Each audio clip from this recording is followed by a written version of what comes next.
Well, in the last of our series featuring the top 4 candidates who are running for Miami-Dade County Mayor, we'll hear from Commissioner Xavier Suarez. He belongs to one of South Florida's political dynasties. He is the father of Miami Mayor Francis Suarez and is himself a former Miami mayor. In an interview with CBS 4's Jim DeFede, Jim asks him about the county's pandemic response and how he would take on the challenge of rebounding the local economy.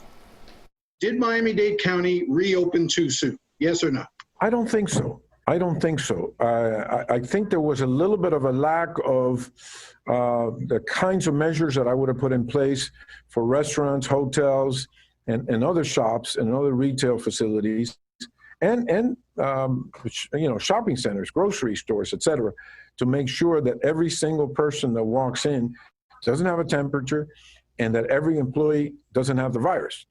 Protective equipment is great, but you've got to make sure that you're not having people-to-people contact of folks that already have the virus. And we didn't do a good job enough on that.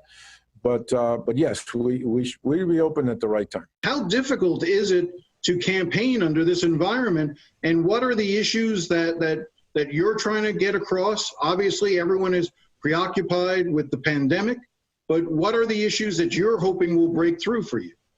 Everything is different. My first big problem was that all these interviews are Zoom conferences or Skype, and I've had every technical difficulty imaginable.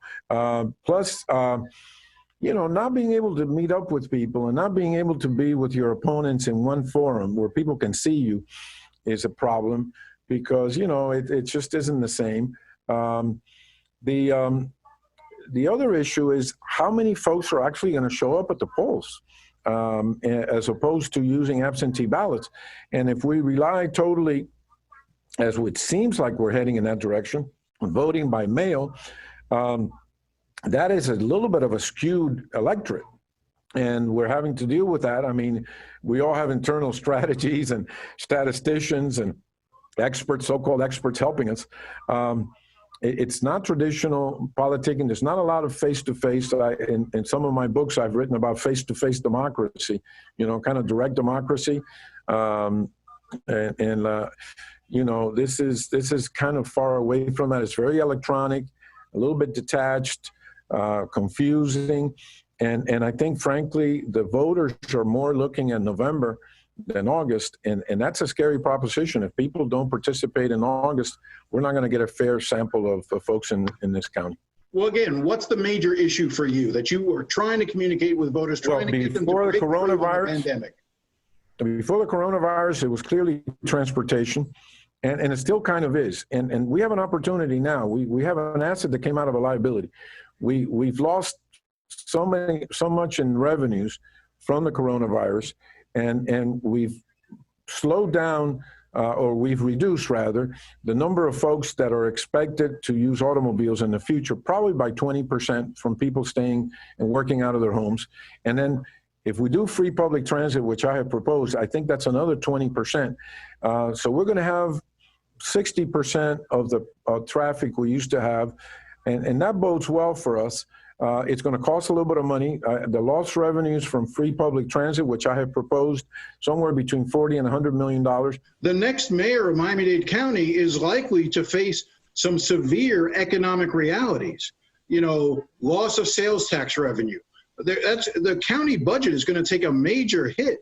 You know, if you're talking about providing more free transportation, providing more affordable housing, you know, I think the reality is that you're probably going to have to, or whoever the next mayor is, going to have to do some serious cutting to the county to make up for all the lost revenue because of these businesses being shut down, and many of them going out of business. How do you address that?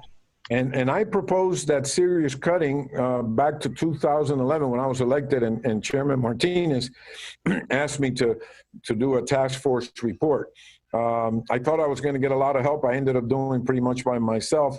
And I proposed at the time savings of $400 million, which was 10% of the entire operating budget of the county. Now it would be more like 8%.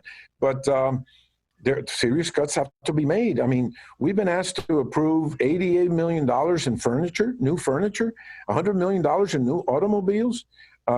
We have 7,000 automobiles. We haven't reduced the fleet of automobiles. We have 4,000 people making over $100,000 in the county.